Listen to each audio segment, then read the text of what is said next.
World's Fair, 1904. Thomas Edison was on hand to personally oversee the displays of electricity. Edison working in his lab. More recently, Dell working in his dorm room. Steve Jobs in a garage. The lone inventor working in secret on something that they would then bring to the world. Corporate America took that as well. That's how we created our companies, particularly after World War II, right? We put companies in suburbs and we put them in 1- and 2-story buildings. And you drive to that building, and you'd go through security, and you'd sit in your cubicle or office or laboratory, and you'd work on your knowledge. Totally disconnected from anyone else. In fact, you'd hold it like a moon rock, right? You wouldn't want to give that away. So there's absolutely no collaboration going on anywhere. That is not acceptable today. The reason it is not acceptable is today's most talented workers don't want that environment. They're not looking for that. They don't want a car. They don't have to drive somewhere. They don't want to work in isolation. They want to be in connected, transportation-oriented, right? Bruce Katz calls them hyper-caffeinated, connected cities where I have entertainment choices.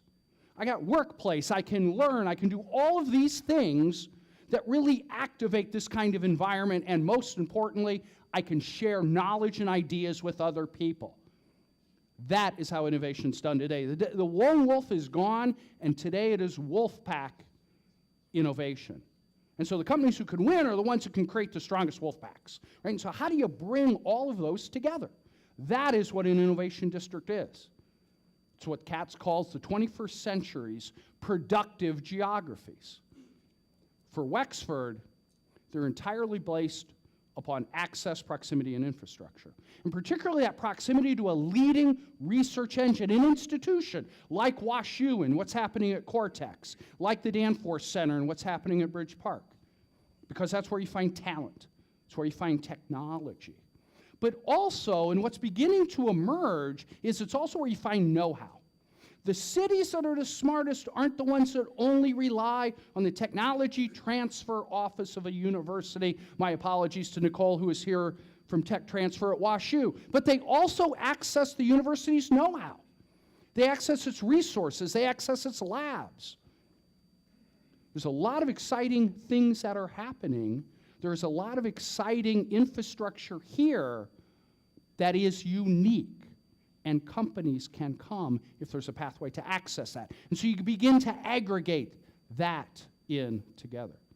And so that's how you create this kind of innovation district. We put amenities in the building. Fitness centers, conferencing centers, those are nice. But we also make sure that we're working with those that can create housing and hotel and entertainment and green spaces.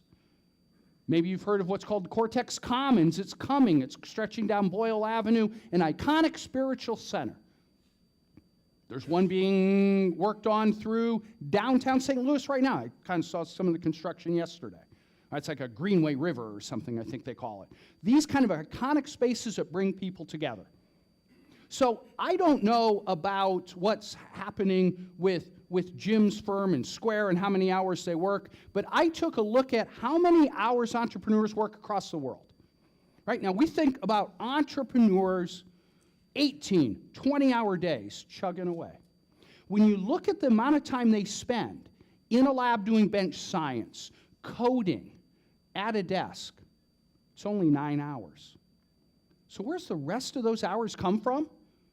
It comes from collaboration. It comes from interactions. It comes from meeting people. And that's why when you look at places like Kendall Square and the density that you've got around Broadway, when you look at things that are happening in Mission Bay in San Francisco, when you look at what's happening in downtown Durham at the American Tobacco Underground, it's that kind of density so that I can get up from my desk, I can walk out there, and I may run into somebody that I can say I'm having a problem with. And I can describe the problem, and before you know it, I've got a solution. because somebody knows someone, or they know how to code, or they have a tool that we can pool and share. I did a session for the NATO foreign ministers to prepare them for the Chicago Summit in 2012. And one of the things that we talked about was the static nature of their innovation. They have a lot of big companies, right, that make missiles and planes and bombs and submarines and fighter aircraft. And the solutions they get to be innovative solutions to defeat things like IEDs and other kinds of improvised explosives, which can't fight with fighter jets and aircraft carriers, was unsatisfying. And what they needed to do was find a way for these large platform providers to run into some of these new ideas. The new ideas are wonderful, but an entrepreneur working with 2 or 3 friends in a little wolf pack can't scale something that you can use for peacekeeping and warfighting across the world. So how do you get all these folks together? That is the power of these kinds of innovation districts, and that's why this ability to turn innovation into a social enterprise is so very important.